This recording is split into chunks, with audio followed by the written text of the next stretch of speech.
రద్దయిన 1,500 రూపాయల నోట్లను ప్రజలు నెలాఖరు వరకు బ్యాంకుల్లో ఎందుకు జమ చేయరాదని కేంద్రాన్ని ఆర్బీఐని సుప్రీంకోర్టు ప్రశ్నించింది.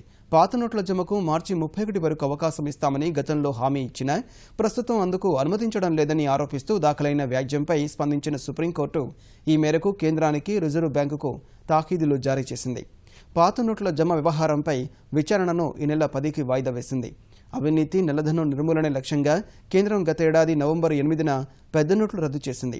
వాటిని మార్చుకునేందుకు డిసెంబర్ 30 వరకు గడువు ఇచ్చింది. ఆ తర్వాత కూడా ఆర్బీఐ నిబంధనలకు లోబడి మార్చి 31 వరకు పాత నోట్లు మార్చుకోవచ్చని పెద్ద నోట్ల రద్దు ప్రకటన సందర్భంగా ప్రధాని తన ప్రసంగంలో చెప్పారు. అయితే నవంబర్ 8, డిసెంబర్ 30 మధ్య విదేశాల్లో ఉన్న వారికి, ప్రవాస భారతీయులకు మాత్రమే మార్చి 31 వరకు పాత నోట్లు మార్చుకునే వీలు ఉందని ఆర్బీఐ స్పష్టం చేసింది. ఫలితంగా డిసెంబర్ 30 తర్వాత పాత నోట్ల జమ కోసం ఆర్బీఐ కార్యాలయాలకు వెళ్లిన కొందరు ప్రజలు తీవ్ర నిరాశతో వెనుదిరగాల్సి వచ్చింది.